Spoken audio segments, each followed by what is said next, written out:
Hi, this is Linda. Come along with me today as we explore Budapest, Hungary. Let's dive in.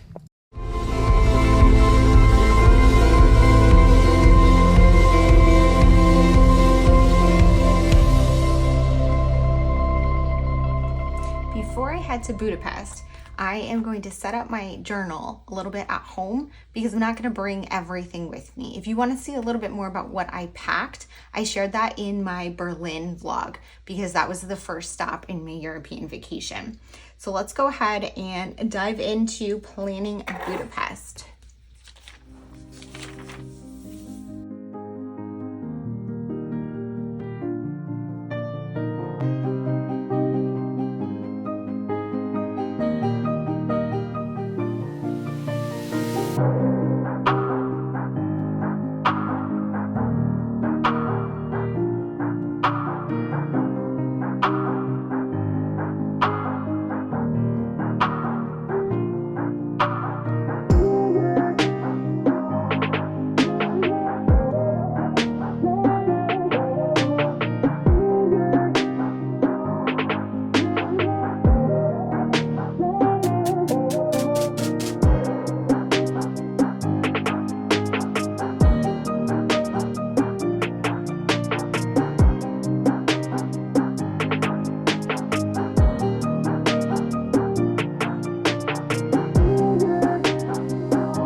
We're off. We started our travels to Budapest taking the train from Vienna, which was slightly less than a 3-hour train ride, but I have to say it was a super unpleasant train ride.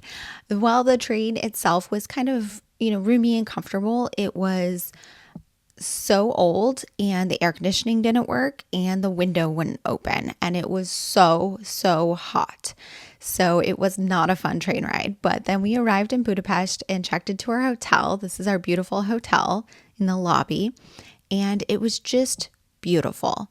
We walked around the city and just explored the first day. We got some lunch from a Greek restaurant called Levante, which I highly recommend. And then we got some snacks, some smoothies and milkshakes, and relaxed in the hotel for the rest of the afternoon. We walked around, got some ice cream, and just watched some shows on Netflix, but really just kind of enjoyed the first day exploring the city. Budapest is so beautiful. It is really just a great mix of history and modern in a city.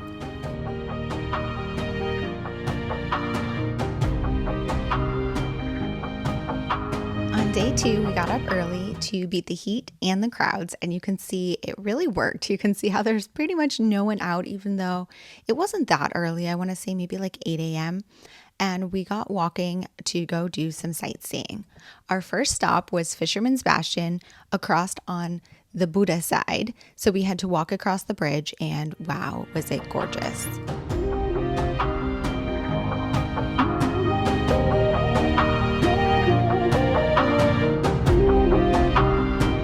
The Danube River splits Budapest in half, with one side being the Pest side, where we stayed, the more modern side, and Buda being the other side, which is quieter, more suburban, but also has a lot of history.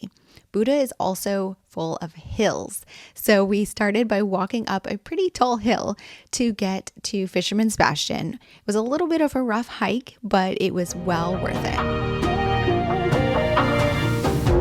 Honestly, I'm not really sure what Fisherman's Bastion is, but it's this like beautiful castle looking thing on the top of the hill, and you can see the Parliament building across the Danube from up there. It's just breathtaking.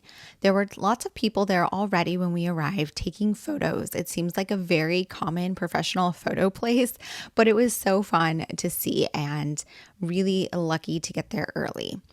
Near it, there was this beautiful church, and then we walked down the road to see this other church that was just kind of in ruins. It was very pretty and quiet because there weren't a lot of people around outside of Fisherman's Bastion.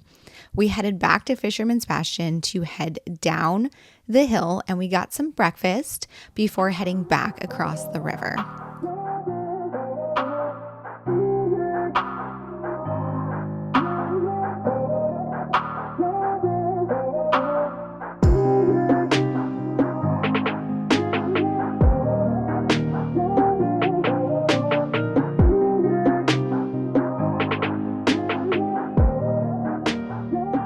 Here's that view, turning back and looking at Fisherman's Bastion. It's just so beautiful with that church right there, and there were a lot of trees blocking, but just gorgeous. Then we walked back along the river, and here's the view of Parliament across the river. So the Parliament building is on the Pest side, and it's just breathtaking. So we walked back across the river to walk over to see the Parliament building. We didn't get a chance to see it lit up at night, which is definitely a miss on our part, but hopefully we will go back to this beautiful city.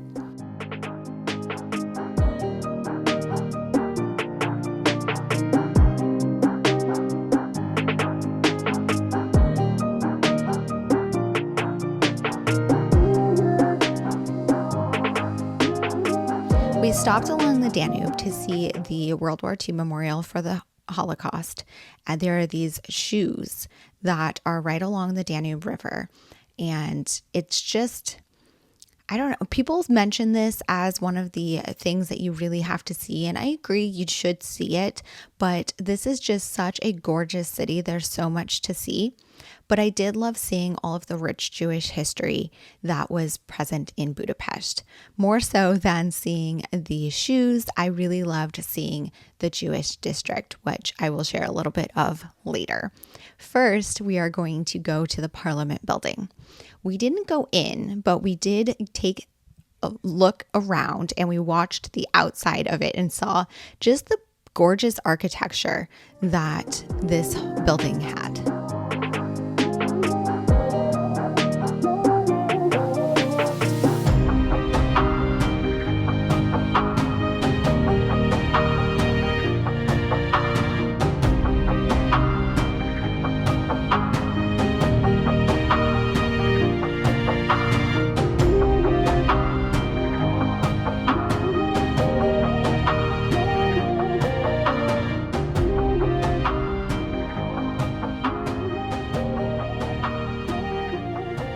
We took a break back in the room to rest and do a little bit of journaling before heading back out for dinner and some ice cream and just to walk around the city.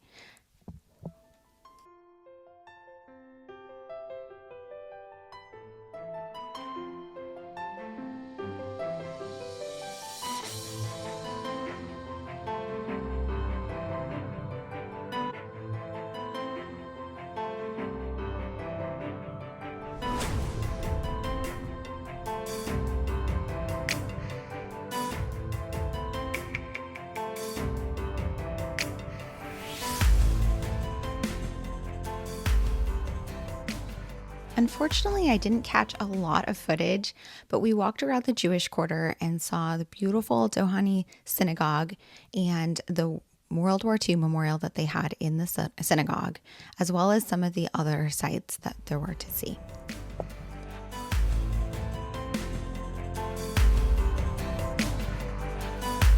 Day 3, we started by taking the metro and we went to the Nszl thermal bath.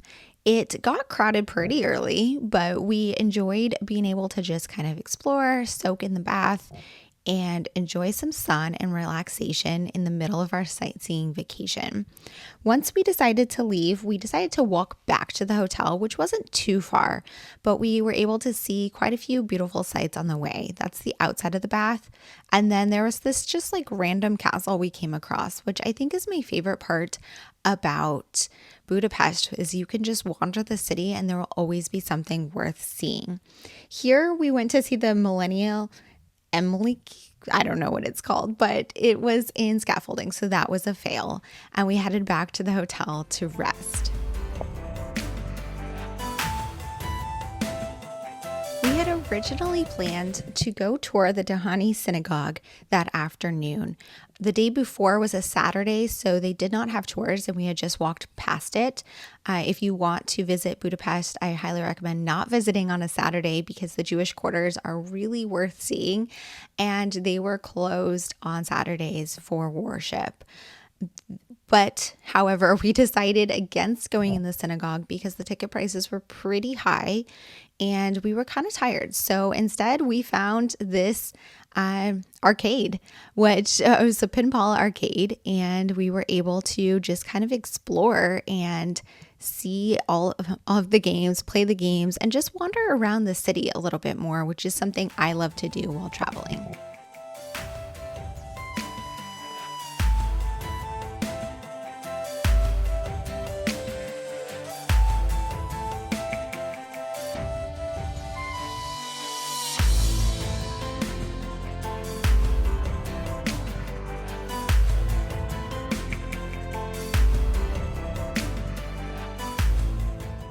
On our final night, we went to Dorumba for dinner. Highly, highly recommend. So delicious. Bye, Budapest. I hope we'll be back. Okay, I'm back in New York, and I wanted to wrap up this video with sharing how my journal came together and what I collected while I was in Budapest. So Budapest, I think, was my favorite stop on this trip, and I also feel like I was also kind of falling off on the journaling and collecting of things because I was getting tired. You know, I'd been traveling for a while. I love collecting all the photos and ephemera and stuff, but I also like getting to the point where I can see what I have and journal about it and like put it together on my album. And while you're on the road, you just can't do that organization piece, right? So I think I was getting a little tired of it, but I did do a lot of journaling in Budapest because there was just so much I wanted to remember. So here's our first day, and then these are 2 full days we had. So this day was actually a travel day from Vienna. And then here's 2 full days. I just did a lot of journaling. I put a photo in here. And then this was just leaving in the morning to go to Istanbul. I collected the least amount of ephemera in Budapest, and I think that was partially because it was kind of burned out, and partially things just didn't have as much stuff to collect for what we did. I put everything in the zipper pouch. These are from Studio Calico. These were from the 12 by 12 scrapbooking kits that they used to have. And I just brought 5 of them along with me on my vacation so that I had one for each city to collect ephemera while I was there. I grabbed stuff that I could, so this was from the hotel. It was like from the cups. I picked out a postcard. Wow. I don't know what's going on in my brain there, but I picked out a postcard. I like to get a postcard from every city I visit. I didn't get one from some of the cities. I just didn't have time or didn't find one I liked, unfortunately, but I'll see what I can do about that. Here was a ticket for something. I think that's for the metro. Oh no, that's for a cafe. Oh, you know what? I bet this was a bathroom ticket for paying to go to the bathroom, because you have to do that at a lot of places. This was just like a free map of the city, so that'll be nice to have for my album. Something else from the hotel. The hotel room keys were like these wood. I think this is super cute. They're like super thin, like wood that's like etched. So I'm definitely going to put one of those in my album. I have some of their money because they don't use the euro. So I grabbed some of that. This is the metro ticket.